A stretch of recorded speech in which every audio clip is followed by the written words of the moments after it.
Ellie was. Let me just do this. Alright.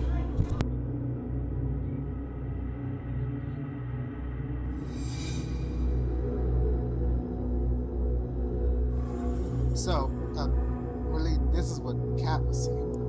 Well, this is what Ellie was seeing in her mindscape. Your character wouldn't know this, but just so you have the mental image of what's going on, this was happening. As having made the deal, something within Ellie is changed, corrupted, as her eyes slowly and silently fall back to that infinite darkness that she was subjected to not so long ago. But it's not empty, not of sound, as the sound of swords clashing, people screaming, magic flying fills her ears again. But it's accompanied by something else.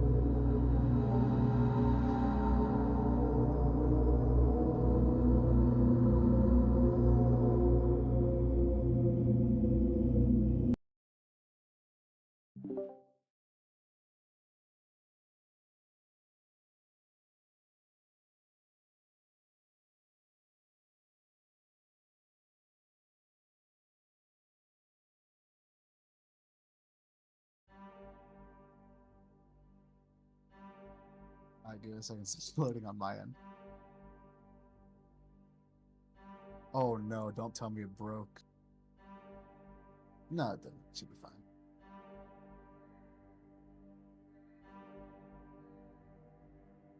Alright.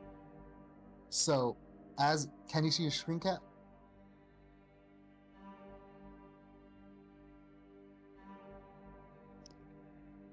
Okay. Okay.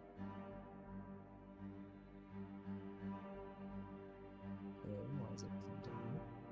Did I forget to change the setting? Okay, there we go. Okay, so back to where everyone was. As Ellie lays there on her back as she was before having blacked out, she wasn't expecting to still be alive. But something strange surrounds her now as the energy in the area seems to have changed. And she sees what's causing it. I'm the wrong one. As the lights within have taken this reddish glow, not unlike that which she had felt within her dream. The sounds slowly returning to her.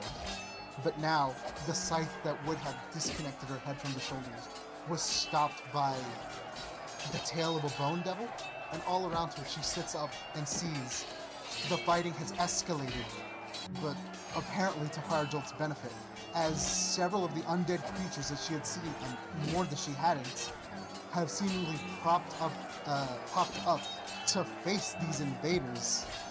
And, well, you can't exactly say they look friendly, appearance-wise, but they don't seem to be going after anyone but the invading demons, as even your allies are receiving help, though your situation is still not much better than when it was before.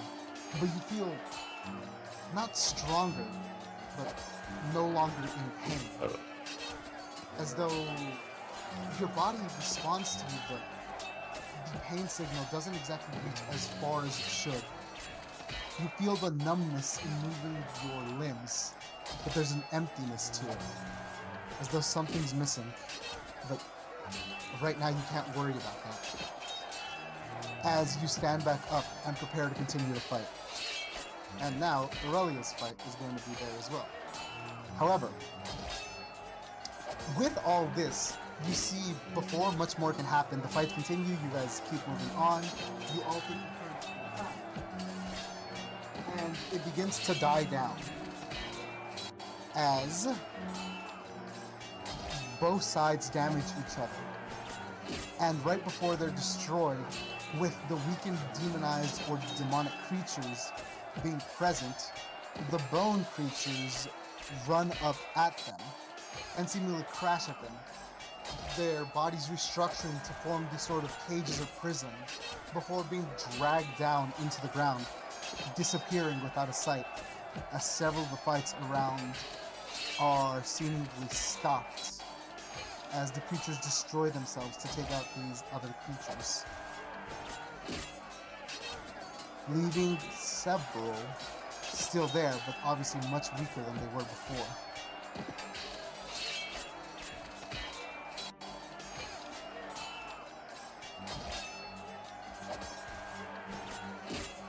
Surprisingly, the one that was about to kill Ellie disappears, but the demonized samurai that was there around her took heavy damage, managing to break out of the containment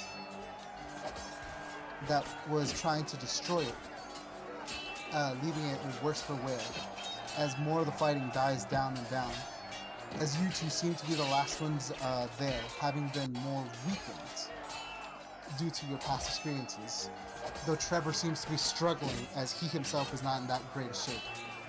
So now, we start the combat as it should be.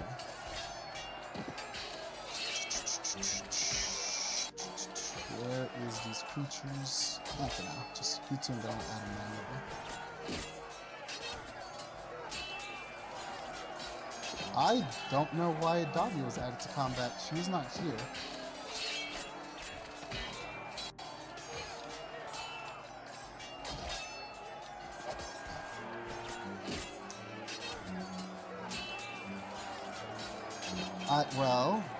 Alright, so who remembers everything about their new features?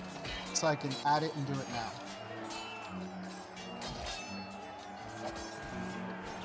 I know I still get advantage on initiative. And you get to add your intelligence to it.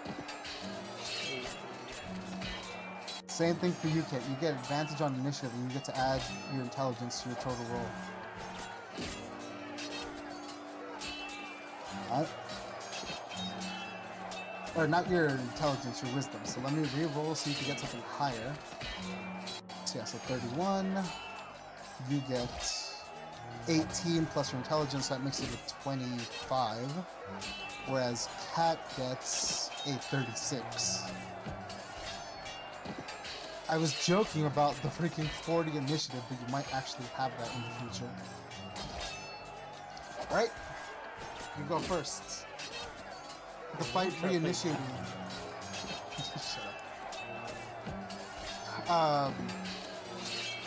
Alright, Cat, with the skeletal allies being around to help you recover your breath, you have managed to enter the initiative for new once again.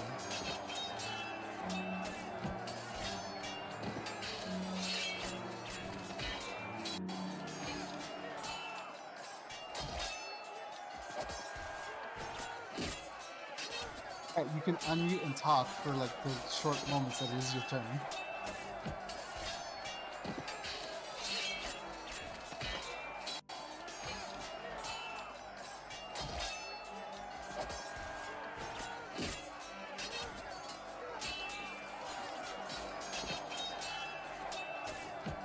No. So what happened is, with what you saw last time, it seems that whatever you made a deal with kept its side of the bargain by helping protect Fire Jolt, which is what the skeletal creatures were. However, likely because it was an impromptu thing, they weren't able to take out all of them. So now it's up to you, your party, and the rest of Fire Jolt to take out what's left. Which is to say, just you and Uli fighting the stragglers here, as they've been massively weakened.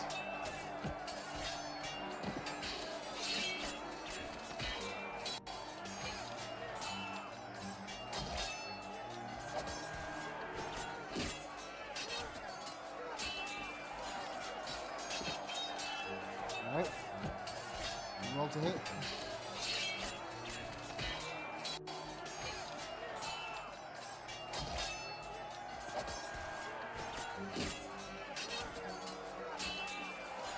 Alright.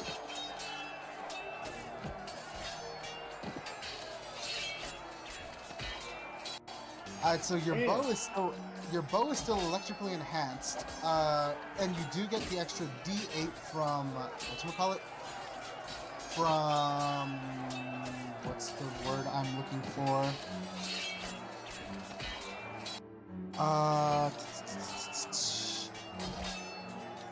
What's it called? Why can I not remember? It's your subclass, your ranger subclass, Gloomstalker. So make sure to add that, and then I'll do the math on my side.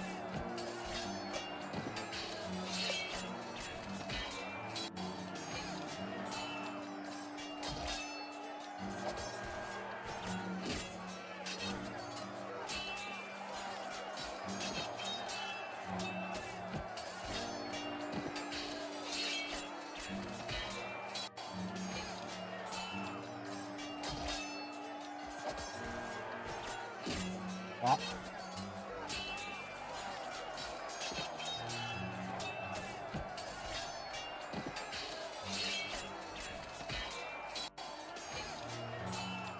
Keep doing the math.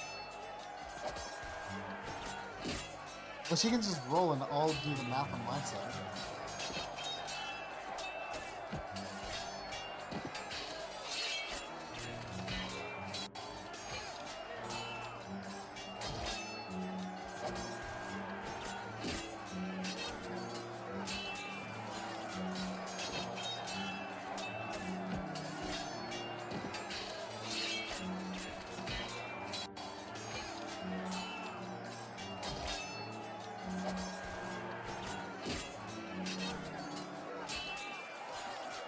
It is a new combat. I literally said that, yes.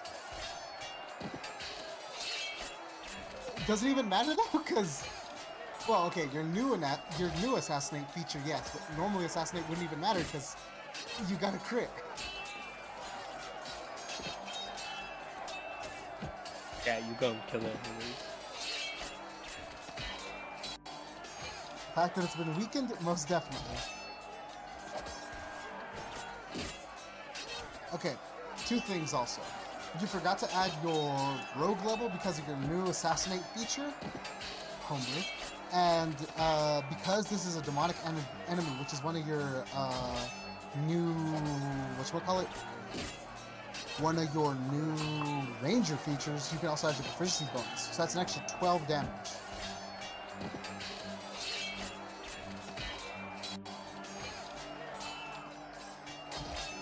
So, without calculating a crit, that's 52. Well, no. If we're talking vulnerabilities, that's 62. With a crit, I'm pretty sure it goes to around 120. So I can guarantee you, this thing is dead. As you essentially rise from the ground, this empty painlessness fueling your movements, as you lock onto the enemy, your real, knowing exactly where to aim for its weak spots. Retcon, since Demon became your favorite enemy in between sessions. You shoot at where its armor is the weakest, it not even having the chance to turn around, as you essentially hole punch its entire torso, the beam of light that are your arrows, tearing it to shred before it's purified and crumbling to red and black dust as you kill the demonized samurai, removing it from initiative.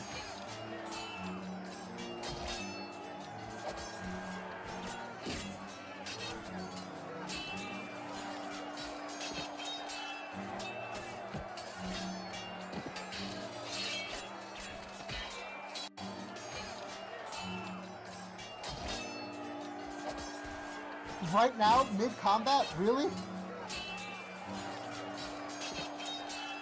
No!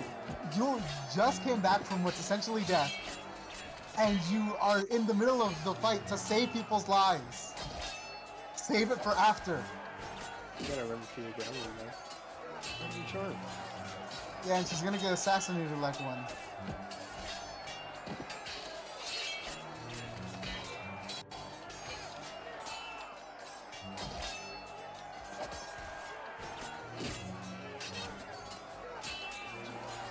You don't even have the strength to swing your own fist. What skull were you gonna be swinging?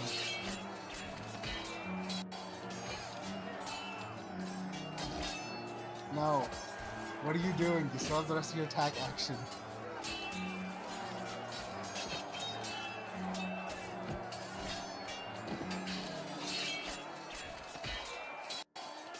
Gravity's the reason why you blacked out.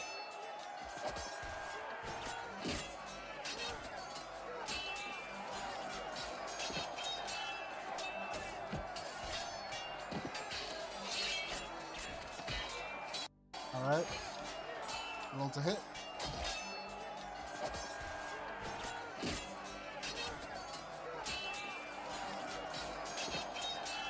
Before you ask, no, you do not benefit from pack tactics. He is here story-wise, not mechanically.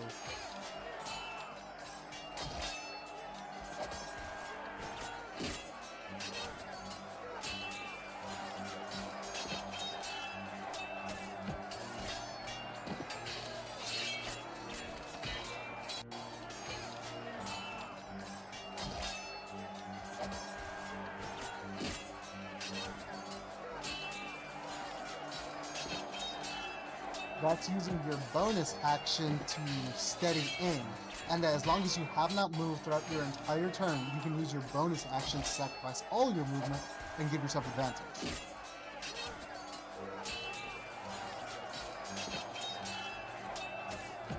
First tap.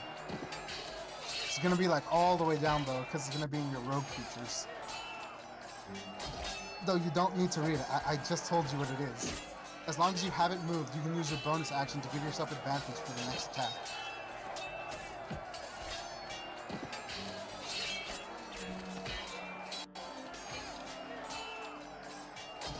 Alright.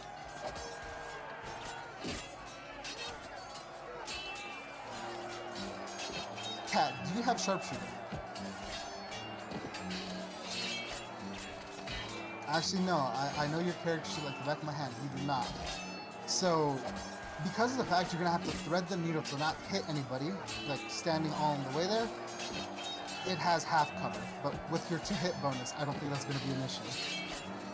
So go for it. You have advantage.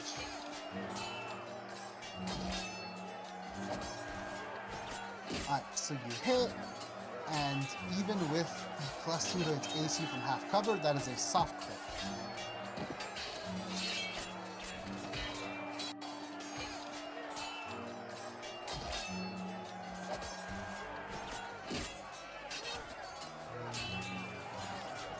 Alright, just roll your die so I know what it is that I'm maxing out. Don't forget your sneak attack. You forgot your sneak attack.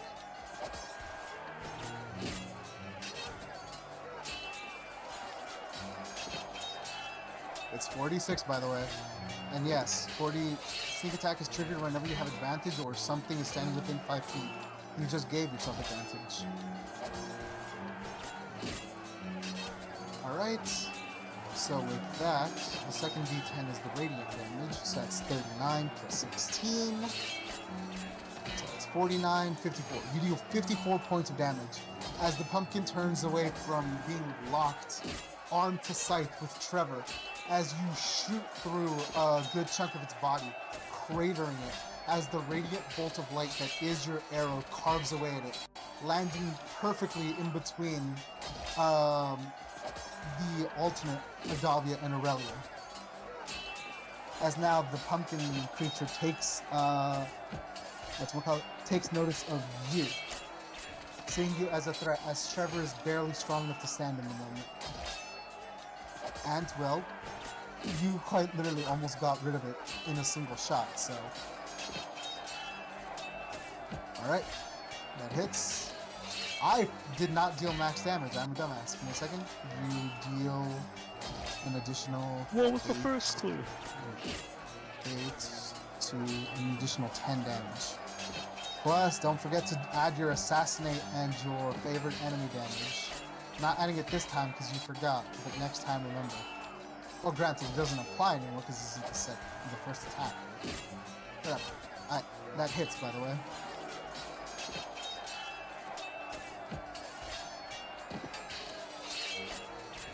Well, no. Assassinate works on anything that hasn't taken its turn yet. I mean, like the first attack you landed against this thing. And favorite enemy does actually apply to every hit. Just actually remember to apply it.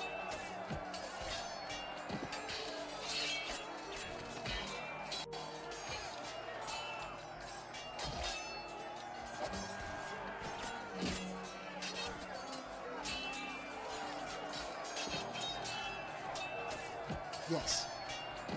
And it seems very much intent to come after you if it survives.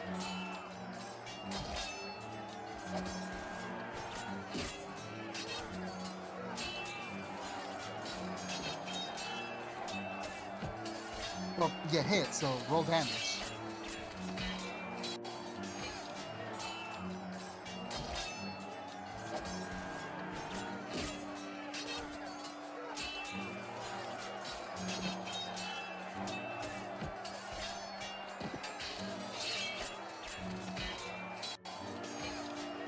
It's not a die, you just add your proficiency bonus to your damage.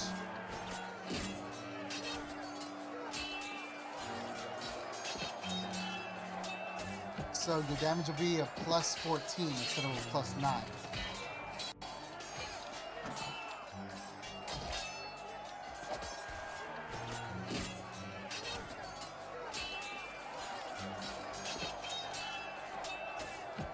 Alright. Damn, then 9 on radiant damage. So that turns that into 39 points of damage. As you blow out another piece of its body, little more than its hands holding its scythe and the pumpkin bursting with necrotic flame is what remains.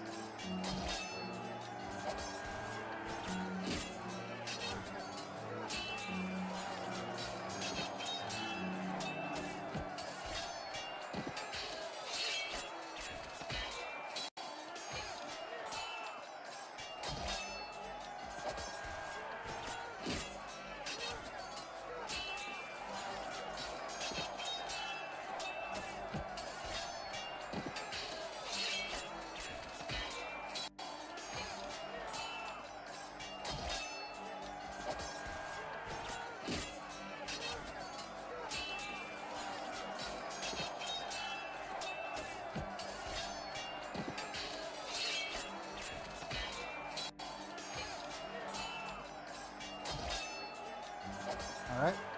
And with that, your turn ends as you got no more action, bonus action, or movement. Leading it to be Aurelia's turn. The last thing it saw is the several demons that was surrounding the place being carted away. This last one having a piece of its body ripped out, but it sacrificed it to... it sacrificed it by essentially singeing off the flesh and escaping the destruction as it turns its attention over to you, seeing you as a better target than everyone else due to the fact that you're currently the quote-unquote weakest looking person here due to all your injuries.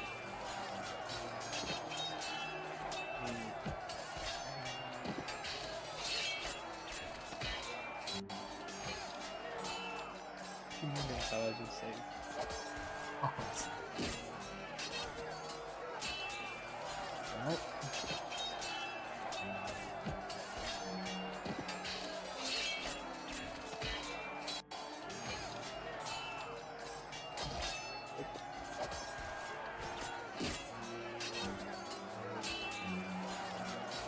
You take 14 psychic damage from a mind blow. Oof. Okay.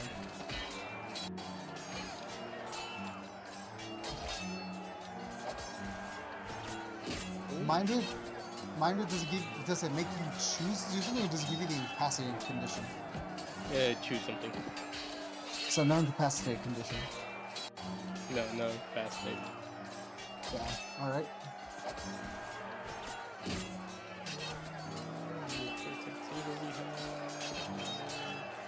It's on your character sheet, also the third page of your character sheet. Oh. How does that? Mind Whip's the second level? Mind Whip is the second level. Damn.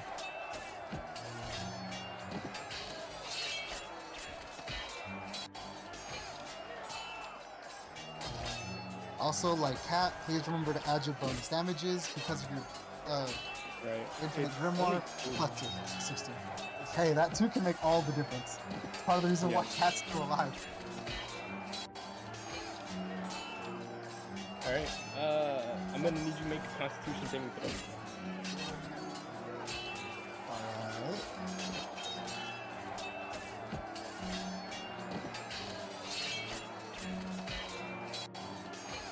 Alright, for sure, Cat. Be safe, please. Damn, she passed. What'd you do? Levitate. Ah, okay. Oh, bruh, nah. I've already had one monster completely just destroyed because of that spell. Because of a freaking reckless cast too. Yep.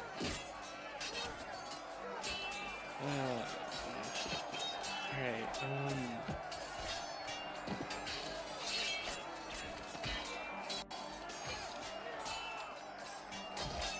I'm gonna take a swing at him. Alright.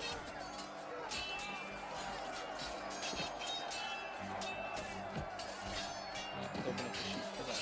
Right.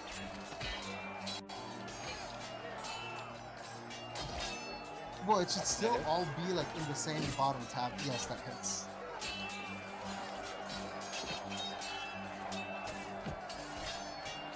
One cold, 9 magical slashing. Alright. So as you slash against its body, the the wand demon's mind reeling against the effects of your spell. You take the opportunity to just slash your halberd across its entire body as this like black purplish sludge fills the wound in. Not healing it, but rather to keep anything from spilling out.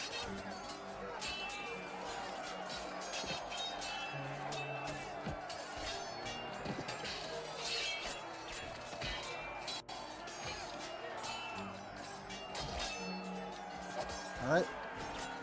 So, it chooses to spend its time doing a reaction. As it looks at you and... Oh wait, whoops, wrong. Well, actually no, yeah, it's reaction. It looks at you and casts a spell. Focusing its mind momentarily for a moment. Give me a dexterity saving throw. From across the bar? Damn. No. It's the wand demon that's looking at you. Oh. The one you just smacked. Oh, okay, Yeah, okay. he's using a reaction. Yeah. You just, Damn! Alright, let's see what happens with this. As he uses its own version of Hellish Rebuke being upcast. As a fiery might explodes from the tip of that wand that he's swinging around. The inaccuracy of its magic attributed to the fact that it can't fully focus as you take 33 cut in half, 17 points of fire damage.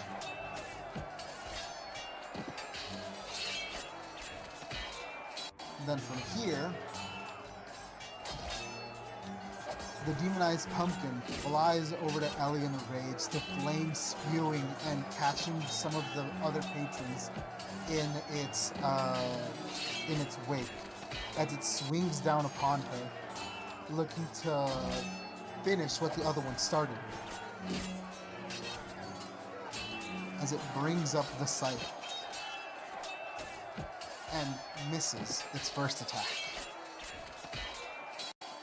As Ellie redirects it with her wings, though there seems to be something different about it.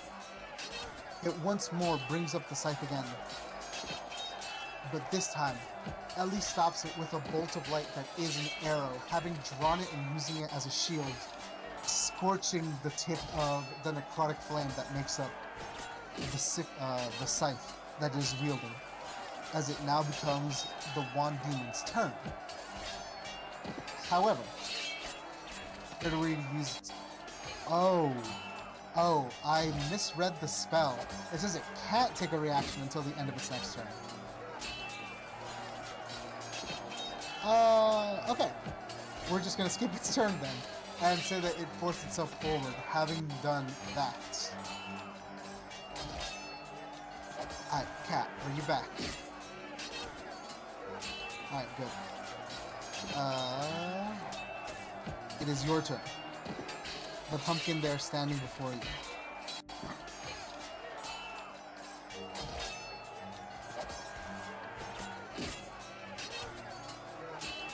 Ooh. You miss. As this time, due to it having much less body, it can maneuver faster, shaping itself around the radiant light that is your arrow. Do you? Hold on. I'll go read your features real quick since I'll find it faster.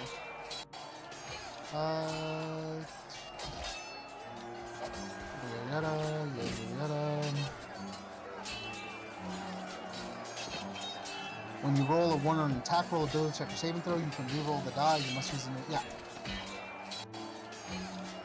So you can re-roll that 1.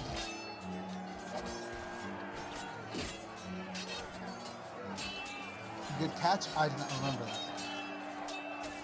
What do you mean? What does it take? That's just a passive thing. Like you can re-roll once, 1 time at least. Bro, 1 time you roll it. Each time you roll it.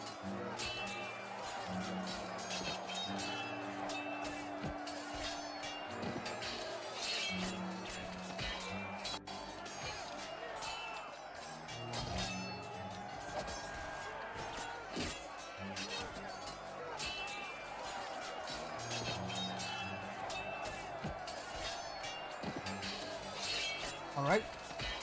Using that same, you trying to say how you're going to finish it, or whether or not that kills it? Because that kills it.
So I was literally mid-description. Okay, so yes, as you pull back, having used the drawn arrow to stab at the creature, it attempting to use its necrotic flame scythe as something of a shield, but your radiant bolt of light just burns straight through as you stab at its pumpkin head. The flame within beginning to die out before purifying and turning into this blinding white, exploding, raining, well, demonized pumpkin chunks all across the area as you defeat it.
sorry about that. Yes, you can shoot. That does hit, and I was muted. I'm not muted. I was taking a phone call. Sorry.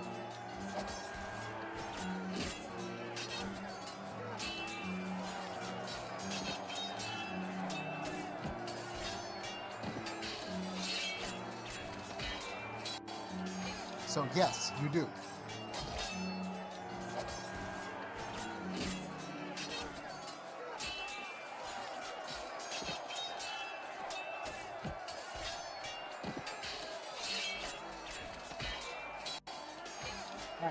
I can tell you now, before the Wand Demon even has the chance to recover from the effects of Aurelia's spell, the last thing it sees before it manages to shake it off, whatever artist's song starts playing, is the blinding light of an arrow as Aurelia ducks, the bolt of light going right overhead and just exploding this creature's head as it drops its wand and its body begins to dissipate.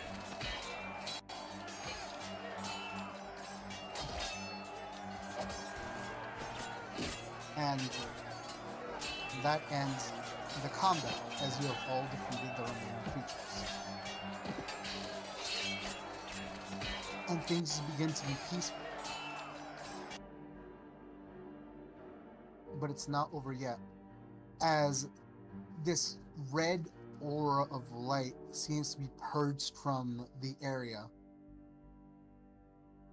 Hold on. This red aura of light seems to be purged from the area. The energy is drawn away into some sort of vacuum. And Aurelia feels a pull. Not from this, but rather something else piggybacking off of the sensation. As now they are the ones drawn from their consciousness. Whatever sensation they felt earlier upon touching the topaz lance, no longer wishing to be ignored. As it has given it more than enough time to get its affairs in order. This farce of an event, being little more than a distraction for a conversation that must be had. As now, let's hope I do this right.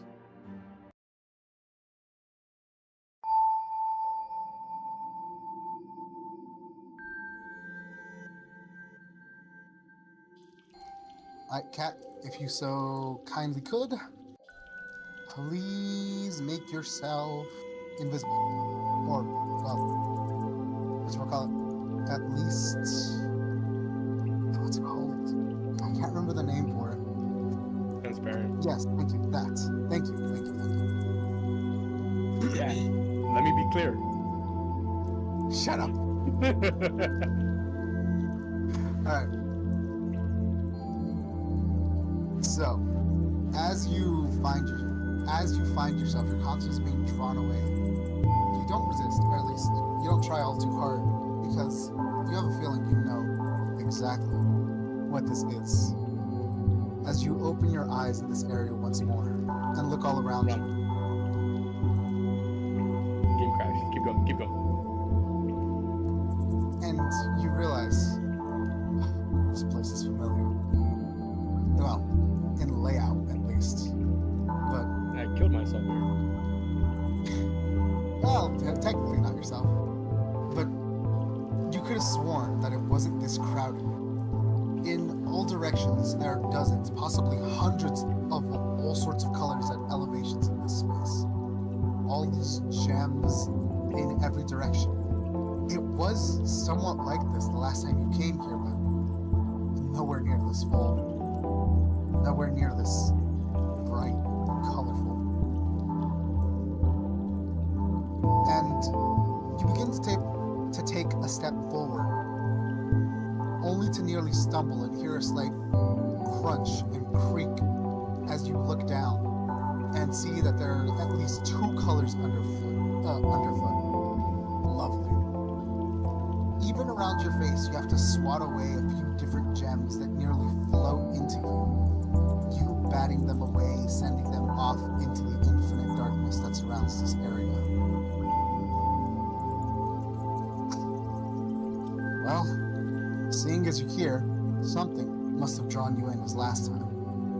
and you look all around, wondering what it might have been. And if it has to do with that thing you felt upon touching the topaz lance. So like you explore a little bit. You just look around, see if anything unfamiliar. Also, there shouldn't be bats. I forgot to get rid of those. I was about to say, like, I see a little bat. I'm gonna go touch it. I'm gonna go kill it. I'm gonna go kill it. I mean, you could do that. You say that. And as you approach, something comes into view. But the first thing that truly catches your notice is a voice. A question to answer all that bewilders you. It's a familiar voice, but one that you shouldn't be hearing because it's your own, or rather, was your own. The voice that you had before you became that which you are now. That same impossible voice beckons you to approach, reverberating throughout this place. The crystals floating out in the void, vibrating and resonating with each of its words.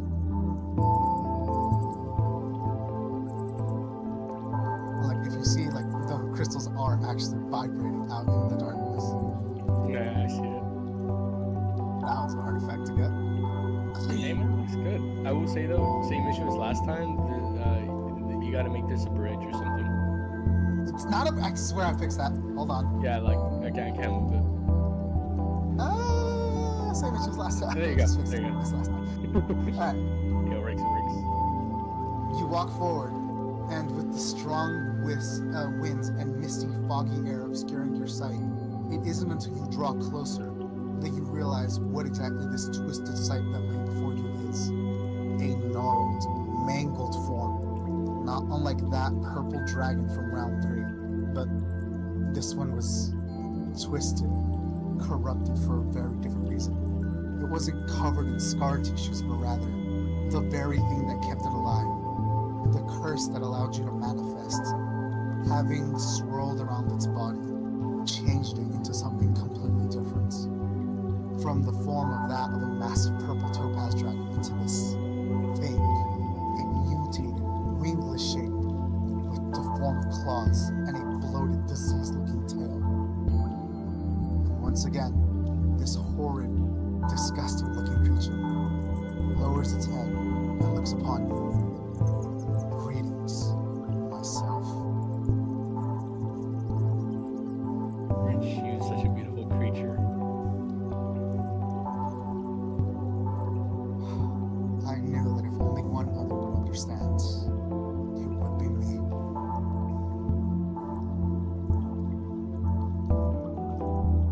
I'm sure. Change. I don't remember all this.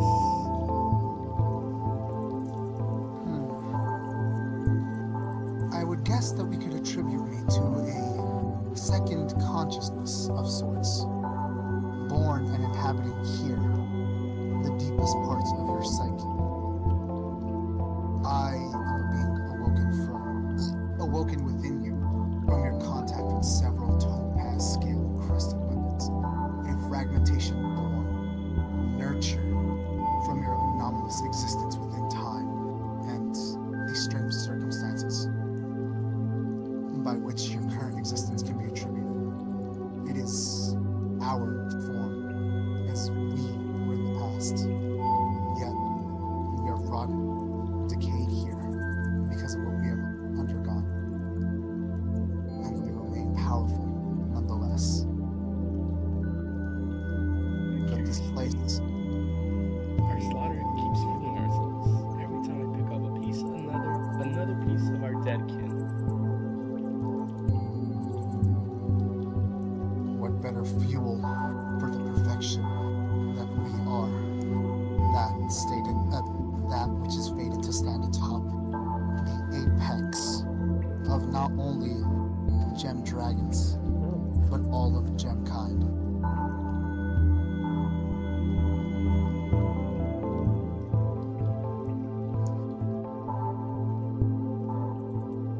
Alright, I might have taken that in the right direction. You having trouble there? No, I was just gonna like. I thought you were gonna keep saying something because the last time I cut you off.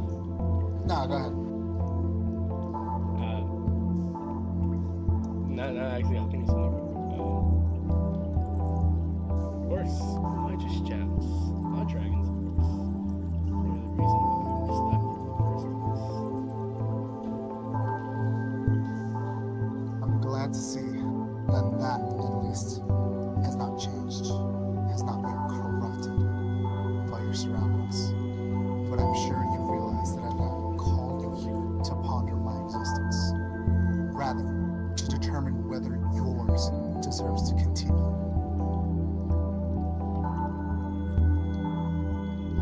Really, then. Lecture me then, second consciousness.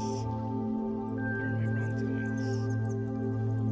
Answer me, and answer me truthfully first.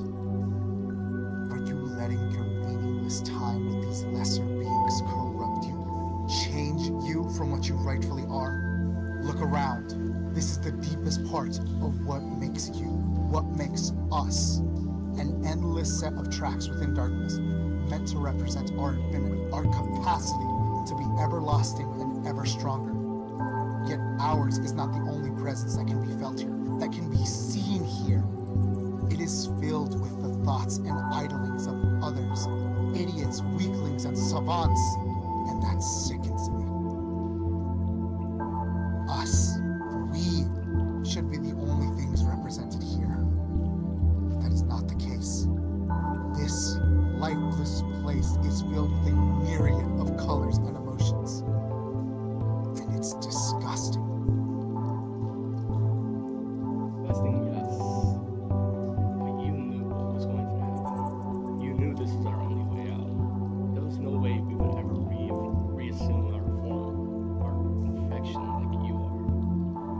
You knew we were going to be tainted. You remember how disgusting our host was, crying about their lover every day, trying to help everyone. I know you've been here, taking your sweet time, because I've never seen you decide to pop out like that. So why don't you cut me a little bit of slack? This humanity that you don't have to deal with isn't as easy as you think it is. Slack that you so wish to receive is the fact that I have not already set my fangs down upon you. This humanity you speak of does not belong to one such as us, to a being such as us. You justify yourself, saying that you should travel with these lesser beings because you convince yourself that they are useful. But is that not just some senseless, useless affection born by this humanity, as you say? It's clouding what should be an unparalleled mind. Tell me, what can they do that you cannot achieve, be it through my force or your magics? Are you not the strongest defensively in your group? Are you not the fastest when it comes to moving through the simple use of magic that you not need channeled? Are you not the one that can deal the most harm to anything that stands in your way? Pray tell me, what use are they when you are as strong as you are? Tell me something that isn't an excuse born of this damned humanity that you speak of. You have so much yet to learn. I can see that you've been here close, not seeing the world through my eyes. I remember back then, it was just us and the others. We all thought the same. This isn't the same game anymore. These people will turn on me, and I understand weakness. I know that's what it sounds like. You have to remember, I am not you. I am a rotting corpse. I will be perfection. I will be what I want to be. But until then, one quick slash at my neck, and we're both done. Is that how you justify it? Pathetic. I can't believe I was born from one such as you. You may lie to yourself with your frilly, beautiful words, but look around and see the truth. You say you use them just to attain the perfection perfection that we should be. But look upon this space. Those colors, the purple, that is us. That is all that should be. But there exist reds, cyans, whites, topaz, yellows, all of it. Each for one such in your party. What do you call that, then? If not humanity, as you say, taking over what should be your unclouded, perfected mind. For you do not have my might, but you have more than everything else that we had. More, perhaps. And yet, it's saddled with this useless emotion, this useless affection and caring that you hold, whether or not you admit it to yourself.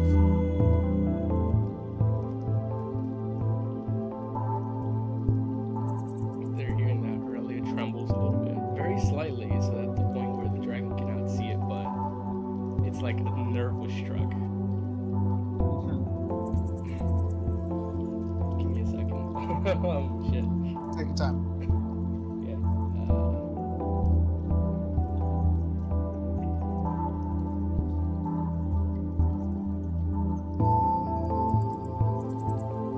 You say I lie to myself, and I won't lie to you, because you know you are me, I'm you.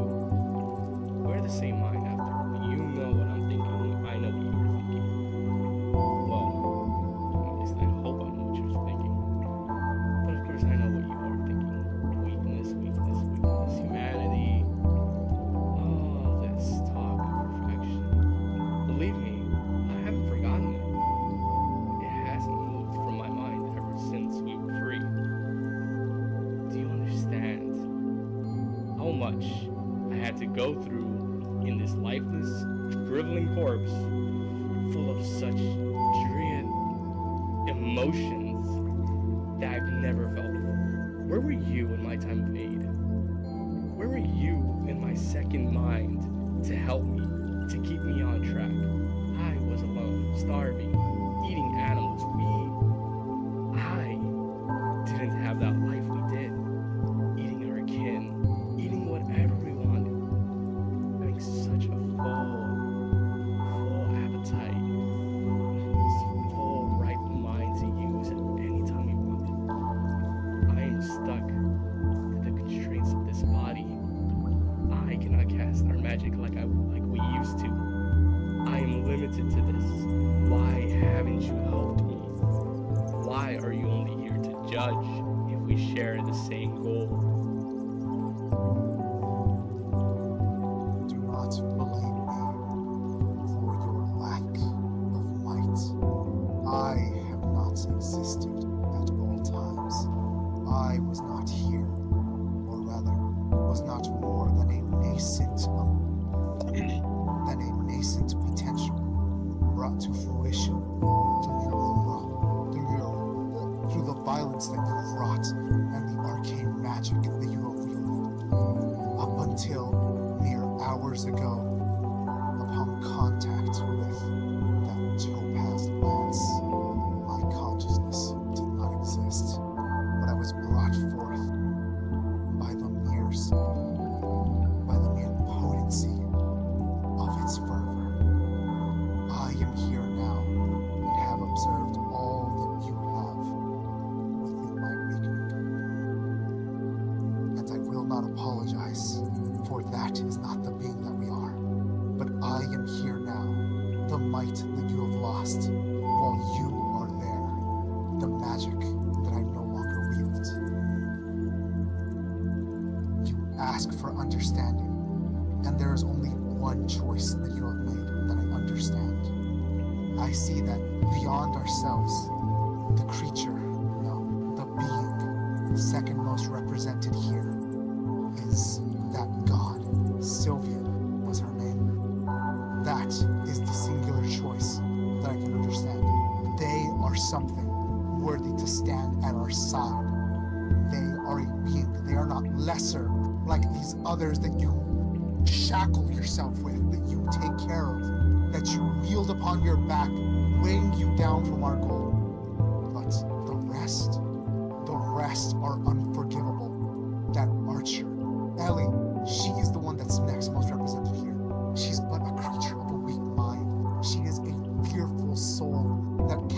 a sight.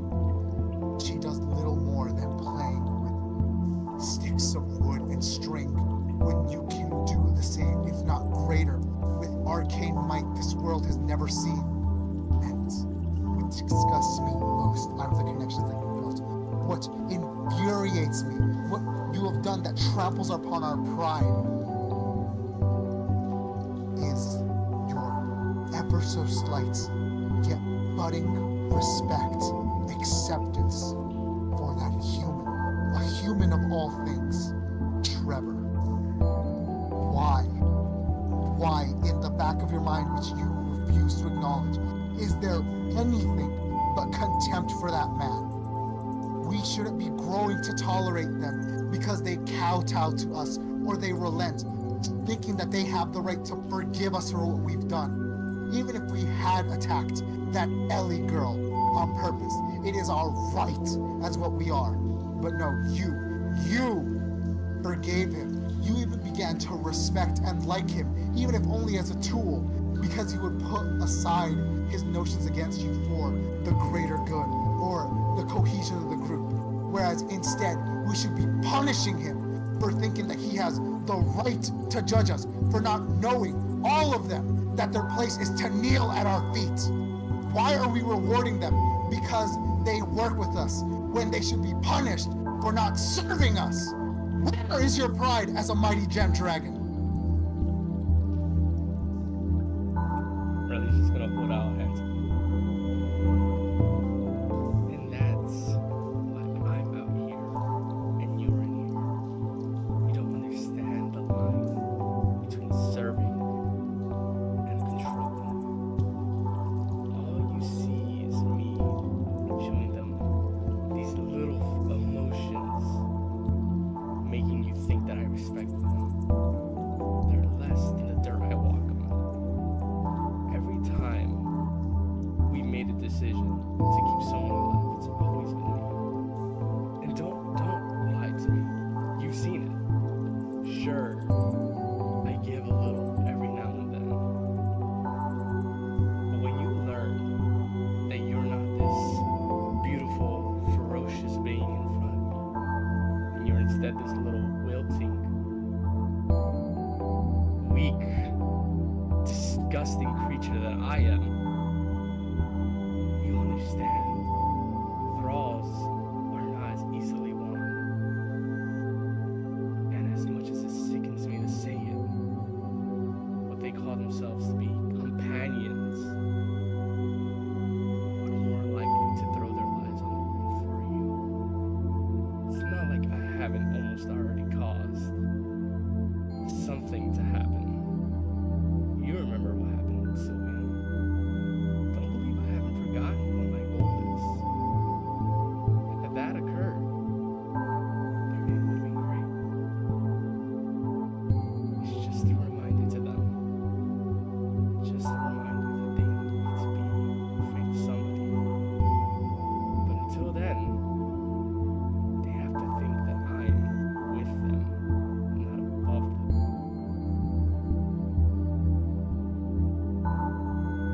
This is pointless. You're too far gone if you still make these justifications after my words. If you wish to keep spewing this nonsense, then prove it to me.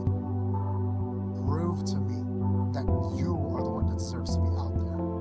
That you at the helm is what's keeping us alive, what will make us reach our final goal. Silence your words. We were never that type of being. As you said, we take what we want. We use our strength as we wish. And I wish for you to prove to me you're the one worthy to be leading this body. As with that, roll initiative. However, Aurelia, as this is your mindscape, you are fully healed, all resources. I bet. Also, Kat, if you're still here, I think your page just froze.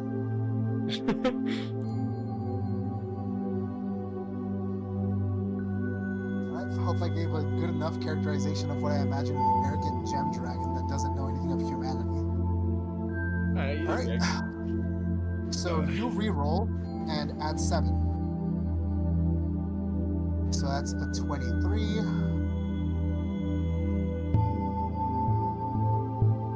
And this one adds its dex, so that. All right. So you move first. Go for it. All right, let me look real quick. Let me make sure got this idea that might work. While you do that, itty bitty kitty, you there? Cat. Oh, I think she's gone. Also, I kind of hope the stream got that last part. I hope so too. She's fixing the thingy. Okay, so it did Oh. get us. Okay. All right. Let's just hope Cat's camera was focused on us. It's true. They're just gonna see the crystal shaking, and it's just gonna be all that. All right. Go for it. All right. I'm going to use Horrors of Creation. Ooh, all right. So let me just make sure this is right. That is that. And then that is that. Okay. So, based on the spell that I'm taking most of the effect from, I'm going to need a dexterity save. Is it dexterity? Alright. Yeah, dexterity.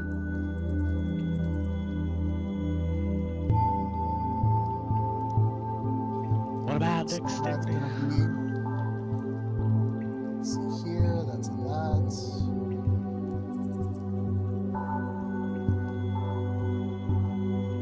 Okay. Wasn't controlling the dragon, but that's it. All right, go for it. Alright, so Aurelia, I fell horribly. Aurelia pointing their finger up and looking at the dragon, looks at themselves in the eyes. You remember our old favorite. Cast Disintegrate with Psychic Lance on top. Ooh, all right. So is this dealing force or psychic damage? It is dealing, force. Said Force. Yep. All right. So roll damage. Yep. So it is 10d6, and then the psychic lance is 7d6.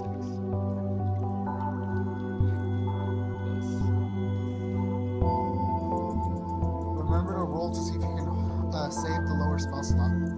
Yeah, I'll do that right after. Alright. So,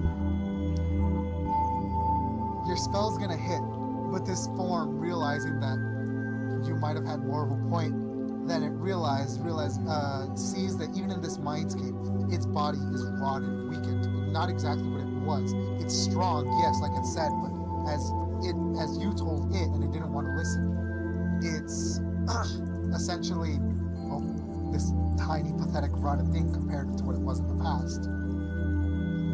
And as such, it uses one of its countermeasures,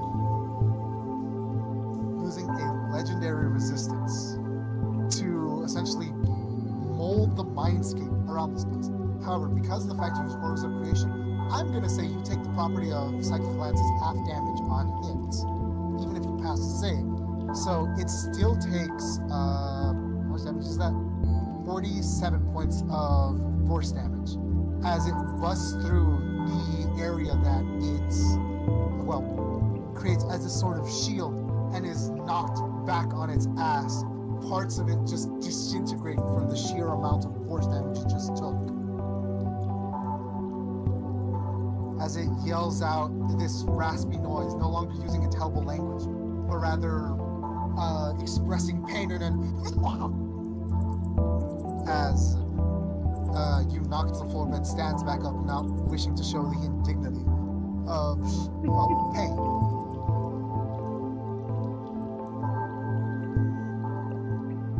Alright, you got anything else? I'm also making sure Portals of Creation takes bonus action as well. I'm pretty sure it does. Fairly certain of it. Yeah, I'm gonna just check real quick just to make sure.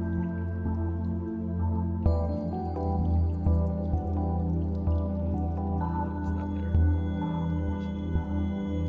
Horrors of Creation should be towards like the second third of your Wizard of Invention sheet. Actually, might be closer to the bottom. Yeah, Horrors of Creation, I found it. Damage control, deadly spell. Damage can be done. Charges on a long rest. This feature requires uses of both the wizard's action and bonus action, and if the wizard has not already moved this turn, they can no longer move after. So yeah, you're basically, that was a one-turn thing. You stacked it all on top of each other. I got Also, Also, the combining of spells allows you to put the +2 from each spell together, so it takes an additional 2 damage. Let's go, 2 damage. Alright. And with that, you teleport away, hoping that some of the fog and mist obscures you ever so slightly. Now here's something new for you. Reappearing, Go ahead. hand out, beckoning, like, come on, your turn. And it indulges, as before taking its turn, initiative count 20 passes. And with that, it says, gladly. As you feel something assault your mind, give me a Constitution saving throw.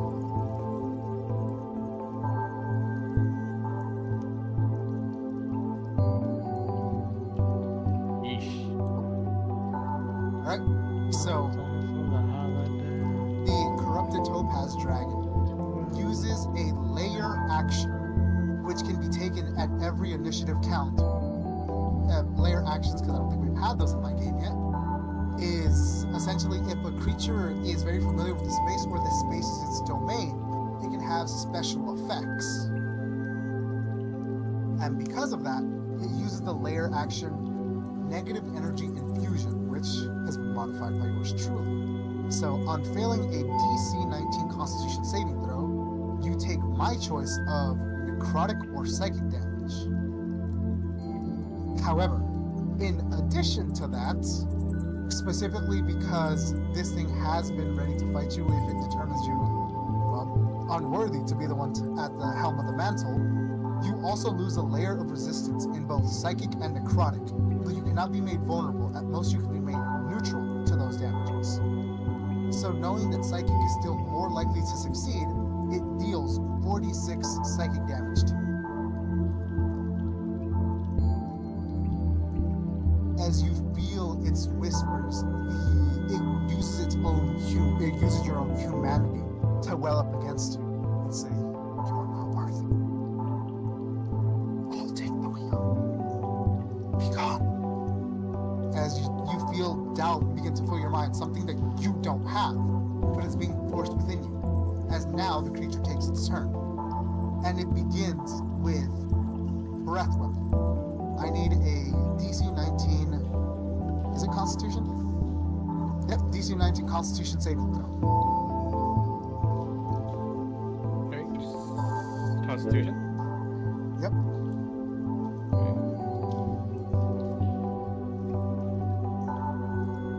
I'm gonna silvery barbs myself. Silvery barbs only works on successes. Oh shit, for real? Yeah, so how silvery barbs works is the triggering effect for the reaction is something has to succeed. Oh, And then okay, you can yeah. use silvery barbs. Yeah, I forgot. My bad. Right. So you fail, and you don't understand what the layer action did to you. All you know is your mind is filled with doubts, and you thought that its stupid plan was to get you to doubt yourself long enough for its breath weapon to hit you. So, with full confidence, oh, you're lucky I noticed my mistake because I was about to hit you with a much bigger die than I was supposed to.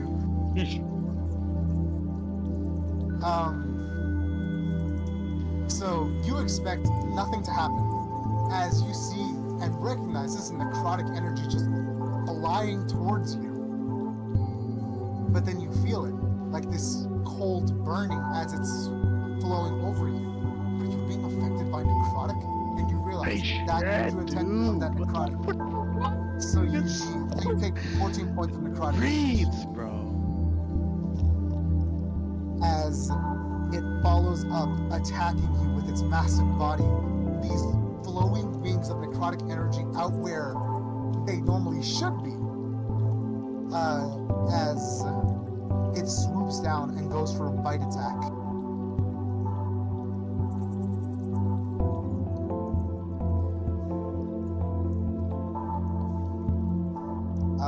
You have a cloak. You just took damage. So shield, yes. As it goes for its bite, your shield holding strong and prying its jaws open as it wriggles around and throws you in your barrier of magical energy, raising its claws to bring down upon you. As the first one breaks against it, the second one also knocking you back a little, but still standing strong. As that is the end of its turn. Coward. It's me. Christ, dude. This is now your turn.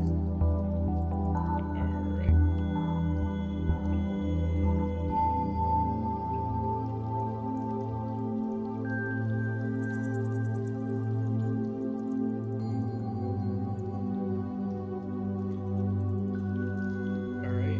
Alright. When you see first in a fit, What the fuck Aurelia is throws out wrong their with arm you? to the dragon. Mute yourself. Give me a dex save. Alright, repeat that, please. Give me a dex save. Alright. Is it dex? Just make sure. I'm pretty sure it was dex, but I just want to make sure I read it right. Okay, well, Yeah. I hit Yeah. the reroll button. I hit the reroll button thinking it was going to show the dragon, but yeah. 14, fail. Alright. Cast Enervation with. Oh, fuck. What element? Man, what would I hate? Well, do you know which dragon is the Reeds, dragon's bro. actual enemy? Actually, give me a. What would this be? What would dragon? What would knowledge I'm of- sorry. Can you mute yourself? The stupid reeds, bro. I swear to God, this guy. My bad. Yeah, it's just this fucking reeds. I'm playing rain, my bad.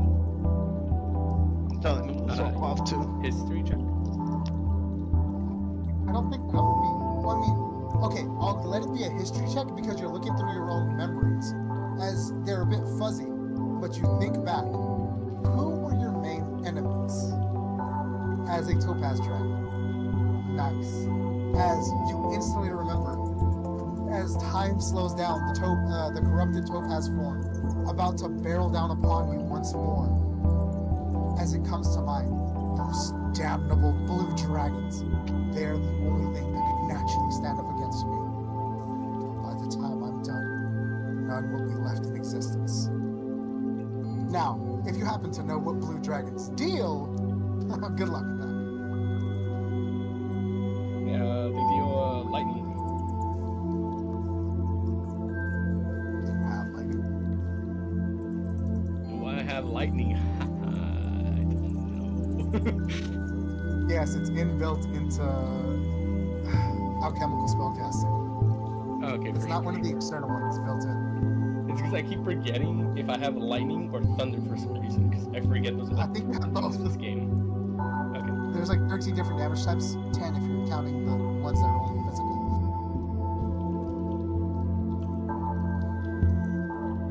So with that, let me make sure I got the right amount of dice. Yep. You take. That's too many estimates. I was about to do the same thing to you, my man. 10, Ooh. 10 lightning damage. this mindscape and the fact that you've always hated lightning damage and have almost never used it, your arcane magic does not flow as freely, as strongly as it normally should, as that innervation is shifted into a lightning form. But it still works. It has the effect of stunning it momentarily in place as it looks at you in disbelief. You would resort to using their element when our mastery is enough? You disgust me. You weak. I can't even call you the original. You are the imposter here. You are not worthy to carry our name, to carry our goal. Weak this, weak that. Don't think I didn't see your little tricks staying here inside my mind. Think you could play with the space all you'd like. By living in the real world.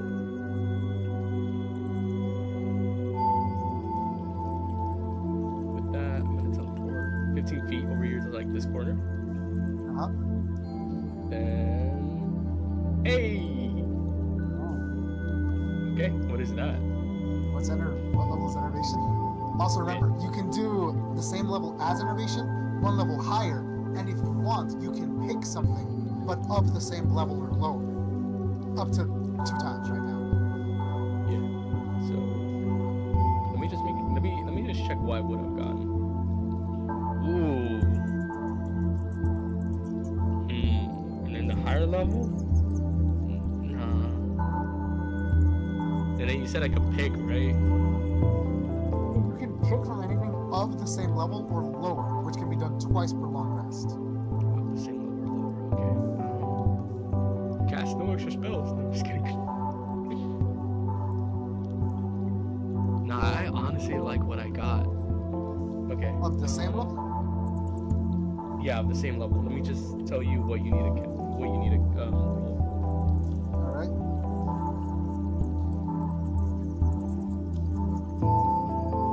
It is a wisdom. Give me a wisdom save. Alright. Now we'll see if you really are me. If I suddenly start rolling worse, that's gonna be crazy.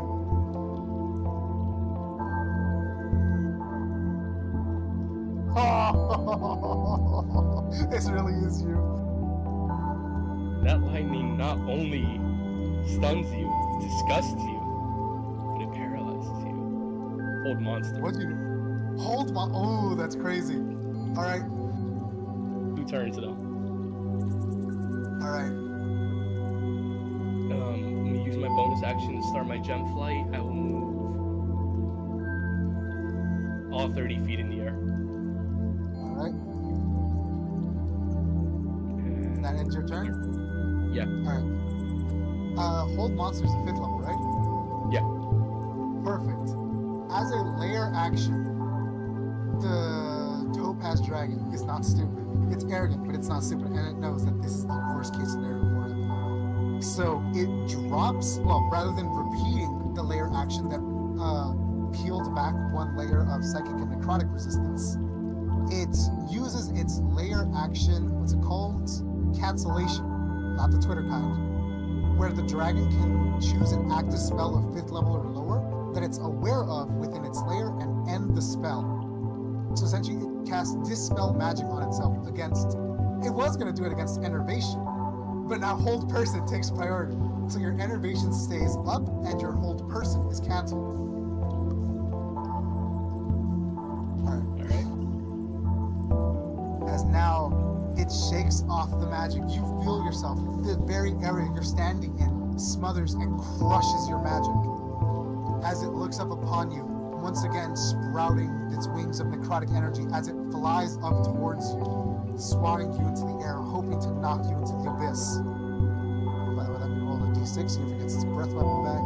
It does, but knowing your resistances, it knows it'd be useless, so it saves it for when it can peel you again. Sounds awful, but you know, as it goes for its bite attack, flying mid-air, hoping to get you, maybe even swallow you, so its stomach acids can do the trick. But its attack misses. Your magical defense is just being too strong for it to pierce. with the force of lightning bearing down upon it from your enervation.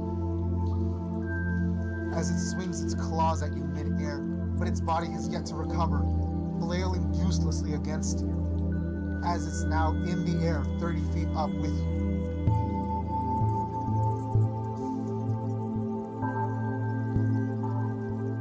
That was Ending 3 its turn. attacks, right? That was 3 attacks, yes. Okay, so okay, 1 proc. Then does it change because of what level I am? What level are we? 14, right? 14, yes. Where are my thorns? Where are my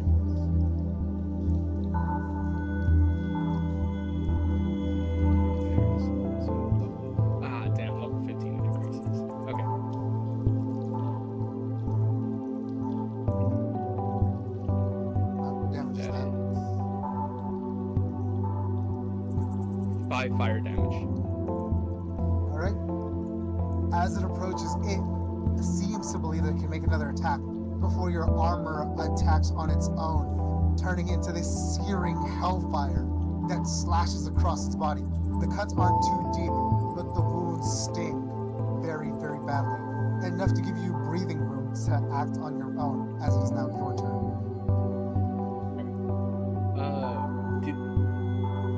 I'm pretty sure I asked this twice already. Reactivations reactivate Reckless Cast and the teleport, or only the teleport?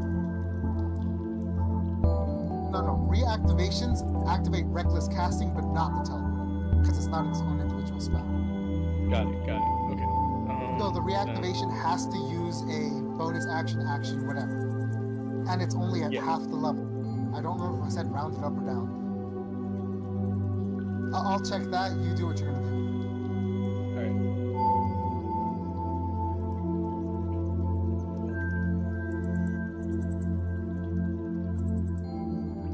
I do that, or I can throw a curveball at it.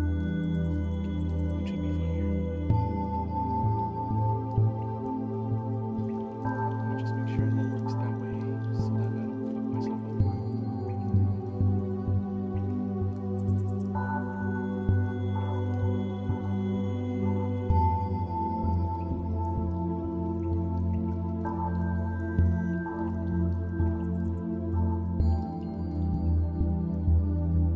Did I ever prepare that? Shit, I'm gonna say I did, but it doesn't look like I did.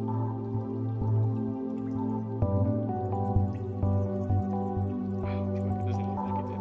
Damn it.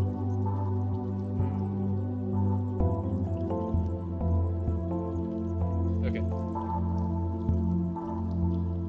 So, seeing that it's So round it down. rounded down, Go ahead. got it.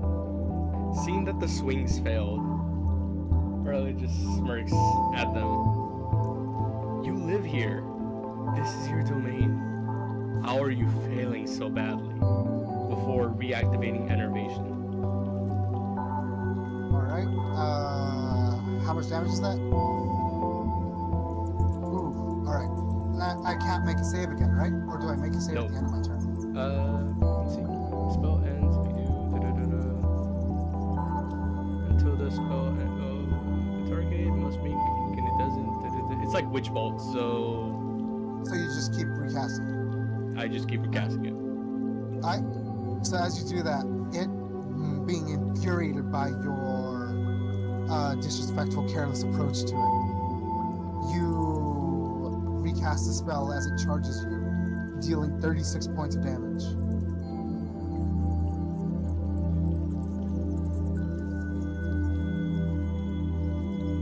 On healing my own wounds from doing lightning damage of all things. Riley just smirks. You have so much to learn. You see this? What we hate? It's helping me now.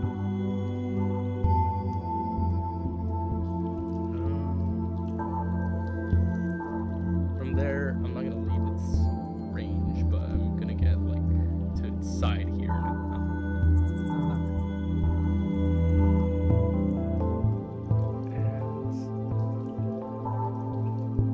Damn, I should have done that first. Alright, whatever. I'm gonna take a boom. Well, okay, so enervation takes an action, right? Yeah. Okay.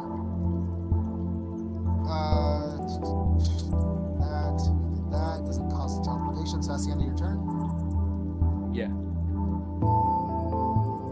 So it says damnable spell as it uses the cancellation feature or cancellation layer action to now end enervation on itself. Enervation's 5th level or lower, right? Yeah, but is it just end a spell or just end the spell on itself? End a spell that it knows of. Okay. So exactly, the dragon chooses an active spell of 5th level or lower that it's aware of within the layer and ends said spell. Okay, for sure. As now it once again rushes towards you, going for its bite attack. Now being freed of the constraints cast upon it by your spell. But obviously it's still rattled from having to waste so much effort. It's doubting. Now, doubt, no longer not fueled by its own layer action, rather doubt in its own strength, as it believed itself to be superior, even after all the memories of you that it shared. It believed that its might would be more powerful than your magic. But that belief is failing. It has barely landed a scratch upon you, and that's with the home field advantage. And yet here you are toying with it, as though it's little more than some young wormling pup. And it hates it. It hates that. It hates itself. It hates you. So draw your differentiation between the two of you. But it doesn't matter. Its hatred could go on as far as it likes, and it would not matter. As in this moment, it is basically harmless against you, as it makes its swipes, its attacks, its bites, and they're all useless, all of them. It merely unleashes its breath weapon, but it knows its uses. It's wasted if it does it now. Okay. How the fuck do I roll 3 2s in a row? Okay, I'm just a little baffled at that. To be fair, I'm not rolling that great either, Chief. That's what it is. Gotta make you make a wisdom save as me. Like it's over. Everything after that, ass. In whose favor, Cat? In whose favor? Because neither of us are rolling well. Well, granted, he has less reliance on rolling well. It's rigged. you call it rigged. I call it good for me this moment. I can't stop winning. Alright, let's see. What do I have next?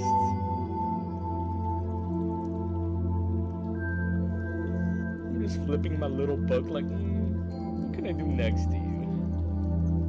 What would you take?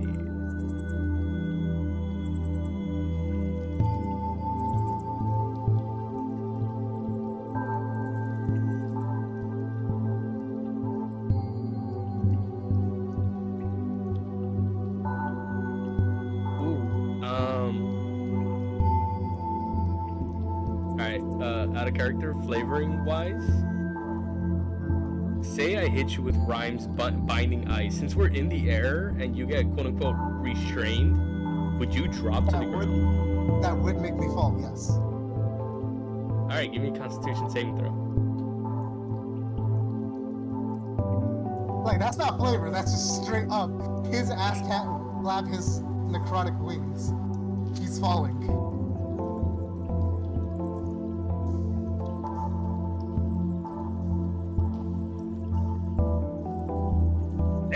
Actually, hold on. Where is it? If you're gonna boon a fate, that you can do. If you're gonna curse of the timeless one, you can't. You have to do the one before casting the spell. No. I'm gonna regular boon it. Oh right, boon affects cons. Hell yeah, please! Yeah! 21. Alright. The creature, your other half, other consciousness, was going to release its necrotic breath as a sort of shield against your spell, counteracting, hoping it to consume it and knock you out of the air. But your boon, this blood that you've taken and malformed with your magic, wraps around its mouth, shutting it, stopping its defenses in its tracks. As suddenly, this cone of cold smacks it, restraining it, and leaving its wings unable to move as it crashes down from the ground or from the sky, dealing 3d6 bludgeoning damage with the fall.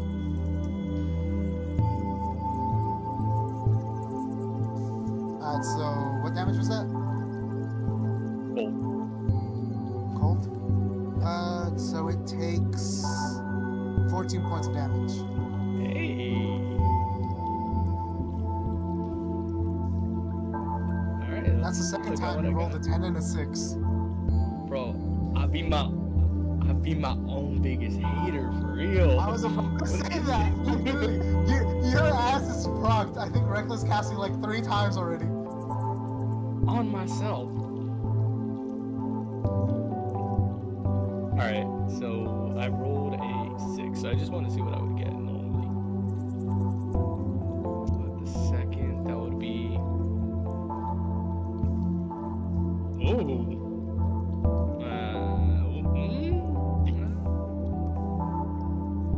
And then you said it could be, or I could use the one above it, right? Yes. Okay. And that first one.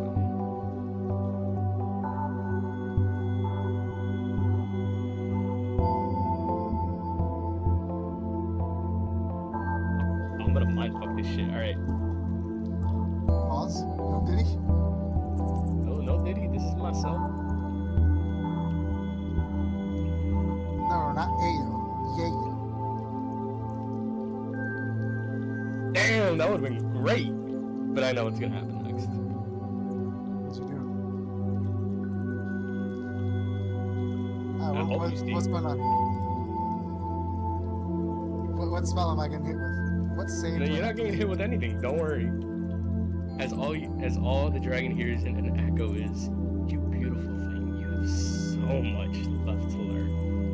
Oh, brother, I actually don't even know where you are because I looked away from the screen and I realized when I stopped seeing you, your ass cast invisibility. I literally don't know where you are right now. Do I still have to tell you my movement, or should we just keep that quote-unquote secretive, I guess? You can move where you like, but keep it in mind for now so that I don't see you. Though you're gonna have to tell me, do you end up 30 feet away or more from the dragon? The dragon just fell, so I was already 30 feet away because I was in the air with it. Alright, and do you move? Also, I meant to say 50, not 30, but you get what I mean. 50? Yes. Adult topaz dragons have 50 feet of blind sight. But remember, blind sight doesn't automatically tell. It's so like you were already 30 feet away, and you were taking your turn, so you can move while it's still reeling from the fact that it fell. I'm more than 50 away. Okay. So, take the rest of your turn, and then we'll resolve from there. That'll be the rest. Alright? Now, the topaz dragon breaks out of the ice with its mighty form, shooting in all directions. Some shards almost come close to hitting you. Your thorns shatter them. But obviously it doesn't see that. As it attempts to move around, flail around wildly, and say, "Where did you go, you coward? Face me! Is all this your... is this all your magical might? Sorry. Has accumulated into tricks, hiding cowardice? I knew you weren't right to lead this body." As well, all it does is like swing around and smash the place. Even in its rage, it essentially like just fires out its necrotic breath to even get an inkling of an idea of where you are. So it goes in, I don't know, eeny, meeny, miny, moe, that way. But like, even if it hits you, like it would have to make a perception check with that to notice if it notices anything, because you're not taking necrotic damage right now. By the way, was that even in the right direction? Mm-hmm. So no, Yeah, it has no idea whatsoever where the hell you are, as you are out of its blind sight. And it can't use its layer action to, well, cancel this, as it's not aware that you're using a spell. It might suspect it, but it's not aware of it. Plus, Reckless Casting kind of like hid the fact because you didn't actively cast a spell.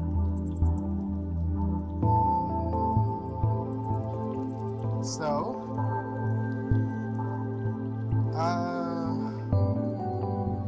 yeah, that's its turn. Nice, nice. It's funny how this is working out almost as similar as last time. I was gonna think the same thing.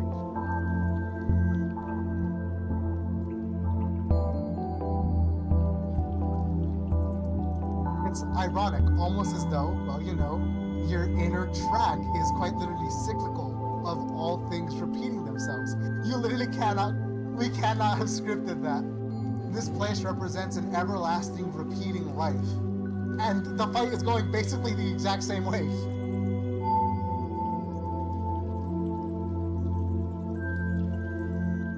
Alright, let's see. What do I have left?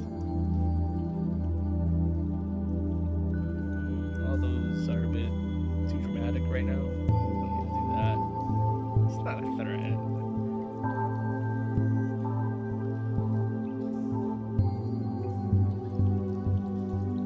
Alright, I'm gonna give myself away Alright? as all you hear is a whisper in their ears, hearing. Damn, actually, how would I.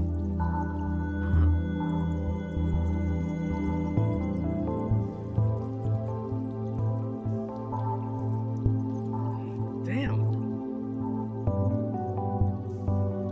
I gotta write some more about that. But, I have an evil idea. well, the thing is. Damn, I don't even know what to do in this situation, 'cause that wouldn't affect it technically. I was gonna psychic glance it. And yeah, it has a range of 120 feet. But the thing is, I can utter the name and it would hit it. But Aurelia isn't its name. And as of now, I'm gonna say neither of you know what your name was. Exactly. So that's what I'm thinking, like, I can't just say Aurelia because technically it wouldn't affect it since it's that other part of my brain because it's not Aurelia. It's what you used to. Yeah. So I could do that, or I could do something else. So I'm gonna take a look before I completely decide on that.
Let's do that shit again.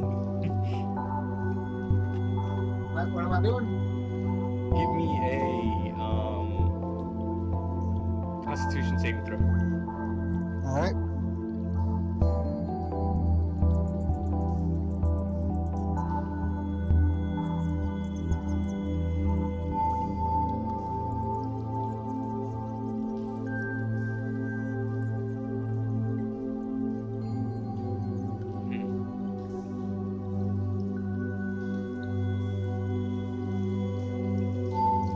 exactly 22, but do I have anything that adjusts for that? Boon of Fate. I do have Boon of If you had done time displacement, that would have affected it. Fate. Yeah, but time displacement, I need to be really close for it.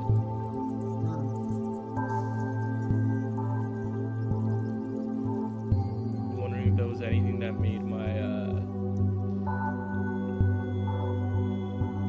You already have the highest save DC in the party. There is nothing else you have that boosts it innately. hold on. Maybe there is.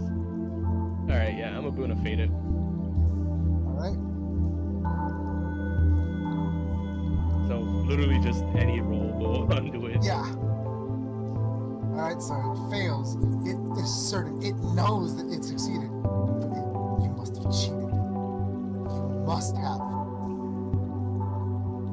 From above the sky, all they see is they hear the sound of just absolute silence as if all the wind stopped. And upon looking up, a large barrier of ice crashes down on them, freezing them in place again. Horror of Creation, a binding ice with fireball. Alright? Essentially, an asteroid of ice slams down upon them, dealing how much damage? Let's see, that's 3d8, and then that one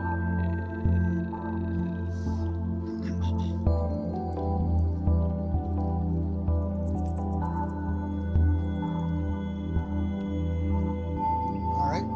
So you deal 32 points of damage as... not 32. 24... Not that either, Jesus. 19 points of damage as this just absolute iceberg falls upon them. Rather than shattering and melting away, it stays and sticks, freezing to the floor upon impact, crushing its body and forcing it underneath. Even with its massive amount of strength, it's not going to be easy to escape this one. And, well, upon Horrors of Creation, that's basically ending your turn. So, anything else? plus my teleport, and then because it was basic invisibility, I am 90 feet in the air.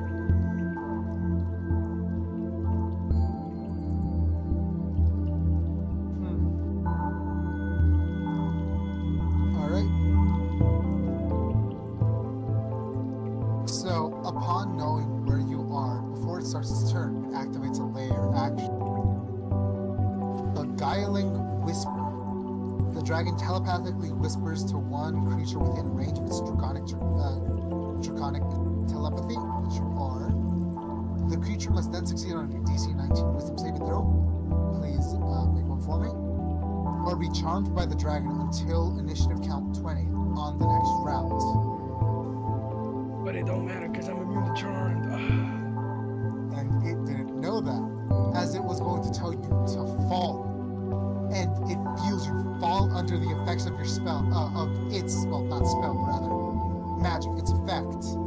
That this place, it is your mind, and it's sway here, so it can affect even your thoughts. And you indulge it for a second. You deactivate your wings, or make it appear as though you did, as you go head first for a moment, before righting yourself instantly, giving this creature, this lesser you, an evil smirk as its eyes go wide, as the ice spreads further and further across its body. As it didn't realize that because of what you have now, well, as you've been repeating, there's so much that you don't know. As it just cannot help but be more shocked. As an attack, even from within your own mind, you're resisting. Something it didn't even believe to be possible. As well, it takes its turn, and it breaks out of the ice, because it takes an action to do so, right? Yeah. But instead of showing aggression, it's like a dog whose pride has been broken, as it instead stands there and lowers its head in shame, almost as though it can't believe what it's about to do, and says, like, it hesitates. You hear its breathing quicken as its body shivers in anger and self-disgust, but it says it nonetheless. I concede.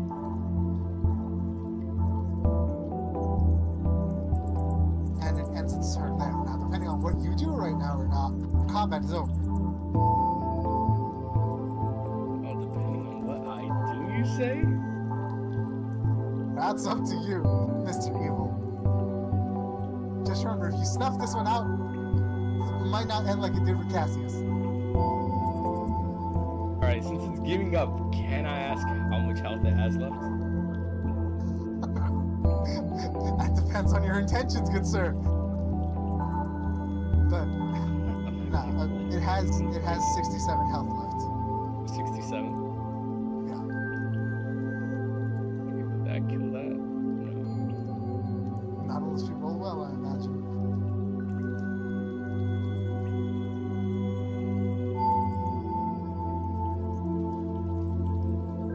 Alright, another intelligence saving throw. All right.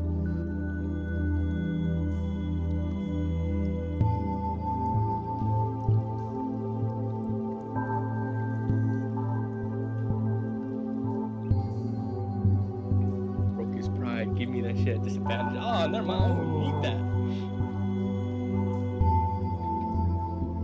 It gave up the fight. It was not expecting to put up any more resistance.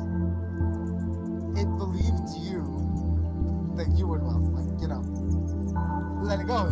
You are of the same. You've shown your superiority. It has conceded superiority. But, well, I guess you didn't think it believed it enough. I cast a spell, yelling our assumed name now, hearing it ring in its head. You can't stop. You wanted this. What have you ever given up? I won't take it. I won't take anything for an answer until I see you begging, kneeling, groveling, respecting my decisions. It clutches its head. The psychic lance dealing... that is psychic lance, right? Yeah. Yeah, dealing massive amounts of damage to it as its own hatred, its own shame. Like, it's disappointed in itself, but it knows it's smart enough. It's you. It knows that it is not the superior half here. You are. It hates itself. It rages. It hates you. It wishes it could tear you limb from limb, but it doesn't have the strength to do so. So it grovels. It does as you speak. And it hates itself. It hates itself more. If it could, if it wanted to, it would claw its own throat out in disgust at its actions.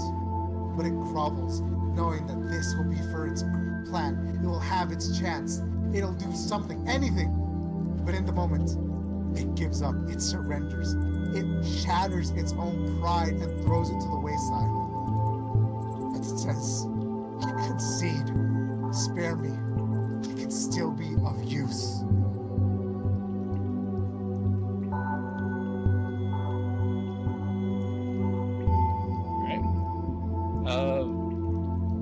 I can't move that far, but if I give up my flight, can I safely land? Like, as I said, we're not in combat. It's All right, not taking cool. its move against you. Alright, bet. So I'm gonna land like all the way into where it is. Since I just barely cast a spell, like the magic is still sparking in my hand, unknowing if it's going to create another. But with the other, I pull the halberd out, putting it under its chin and raising it to look at me. And then rub the snout of the dragon. Beautiful, ignorant, aggressive creature. I forgot what we were like. It provided me so much more entertainment than anyone here has. You may be Make it angry, sound. you may be upset. Let us be one. I can show you what it's like to do this. To real the steed of Sarah of each swipe you take.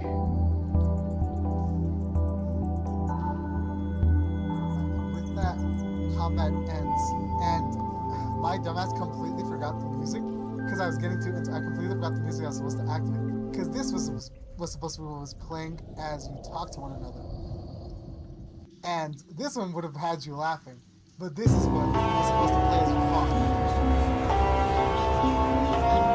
especially with the whispering playing in the background. Which, man repeats, Pinwheel, for what he is, has boss music way cooler than any writing.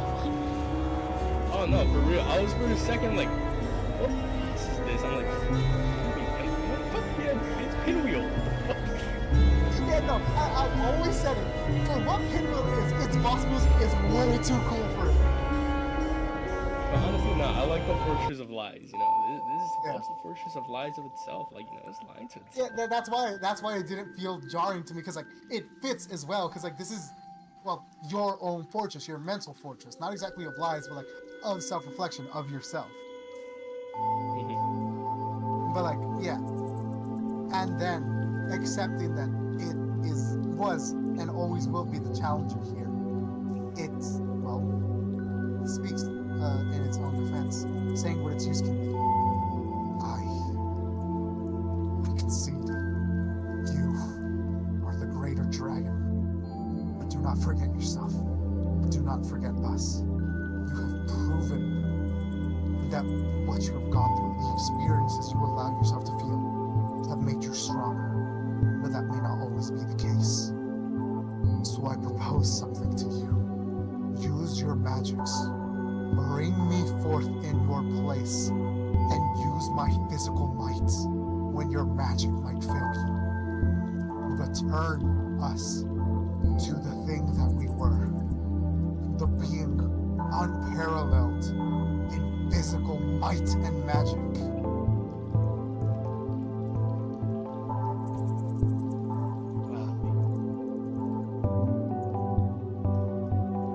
Now, I must share a thought I've had with you.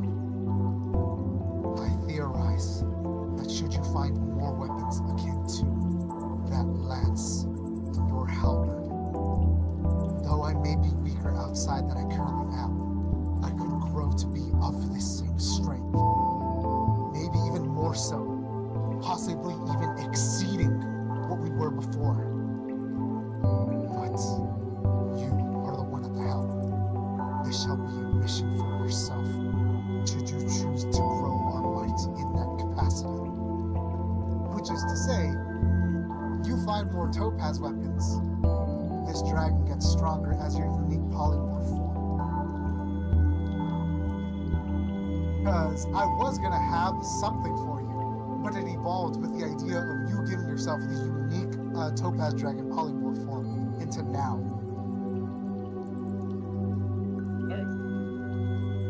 So, yeah, so your reward for this is a unique topaz form that can scale depending on how many topaz weapons you found.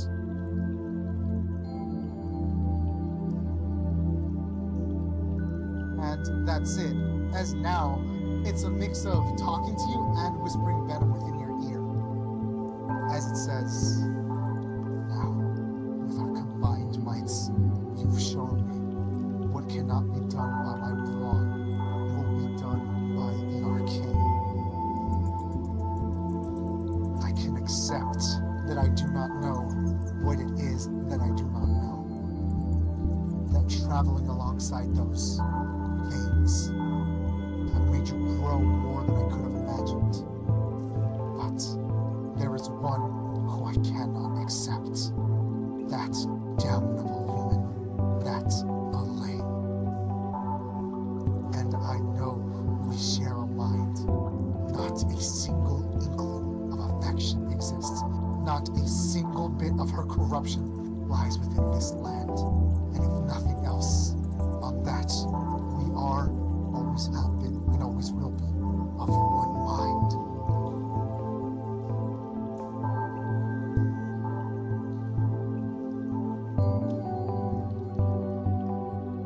As she is now, she is weak, she is tired, she is exhausted.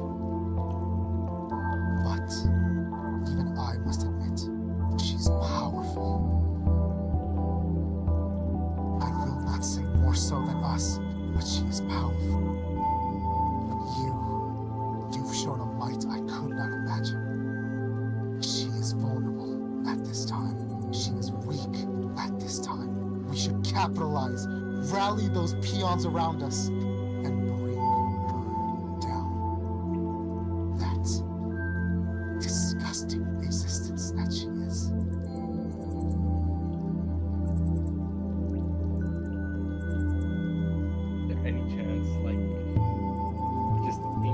otherwise, like, since it's like really weak early, I could just start like adding it down to just like get it to like shut up and just go to sleep, so it doesn't have to question anything anymore.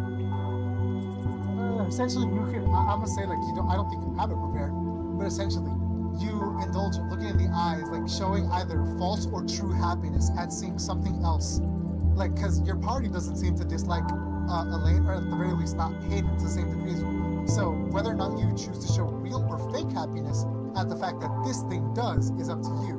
But like it's weak, its will is broken, it's not resisting you. So you suddenly cast. Now realizing you're in control of this space, you're suddenly using the layer actions that he was using to cast something akin to a sleep spell, throwing this consciousness like into a slumber, like throwing this subconscious further into the pit of your subconscious. The last thing it sees is you smiling at it, though even it can't tell if that's true or false. A true or false smile. As it's falling asleep and like holding its like its mouth and just slowly rubbing it, just thinking to myself, looking down. Love to. You know you are me.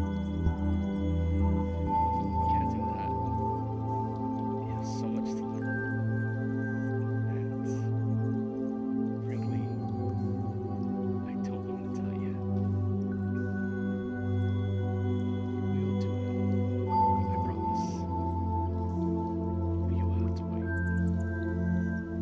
And with that, its eyes shut, and you feel this like voice in your head that was this thing quiet down for who knows how long.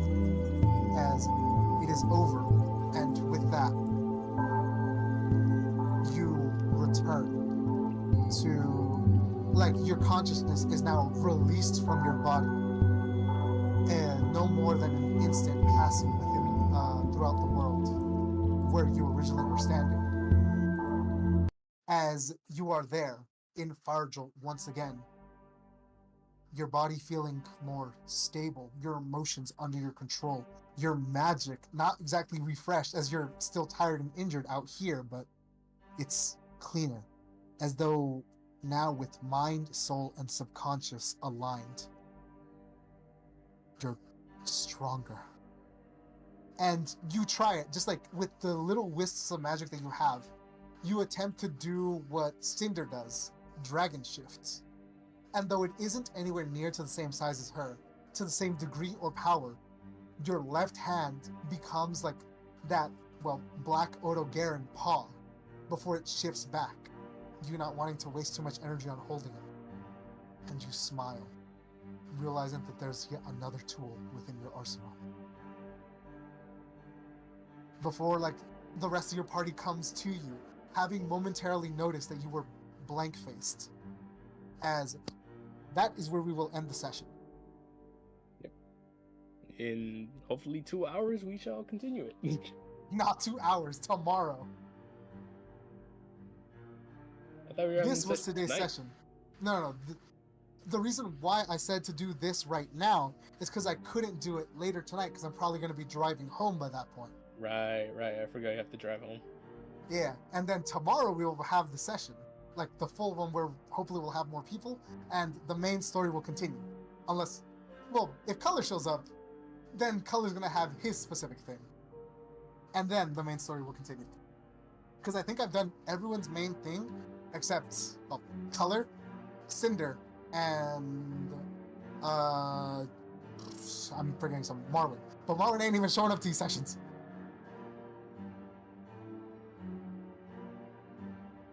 But yeah, hope you enjoyed that. As I said, your reward is now your new polymorphical form. Also, can you do me a favor and check if it's showing up in your sheets? Yeah, let me check. Spells and equipment? No. In your sheet, like the one where you can see yours, Ishlis's, hopefully your polymorph form. Because if it's not showing up there, I assigned it to the wrong Aurelia, because there's two Aurelias. Yeah. God damn it, stay open. Not the skeletal dragon, right? No. Though, Okay, I see. Adult Topaz Dragon. yeah, so it's supposed to be, yeah, I just call it corrupt topaz form. Because, like, I think when I showed it earlier, by the way, why it showed up and why it could show up there was because of the fact that there was a memory scape. It was essentially existing within your guys' minds, though your physical bodies were brought within that plane. Well, not plane, but you get what I mean. So that's why this, when you were struggling, could free itself, having had the burst of strength from not only awakening, but absorbing the radiating energy from the topaz lance. It can't normally do that, but in those specific set of purpose circumstances, it could pop out and lend a helping hand. Okay. All right, so as you're going to see, the stats aren't going to be as high as what you saw there. As it itself said, it is currently stronger within the mindscape due to its rotting body. However, with you collecting more and more topaz weapons, you'll unlock more and more strength, and it'll be far stronger than what it is right now. Because, like, if you see right there, under its armor class, it'll be Temp 21, which is what it was.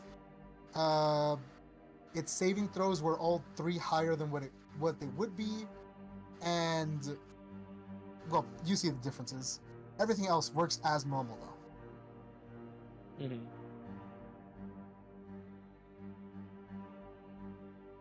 Alright, so have fun reading that, and that's what it is. Alright, bet.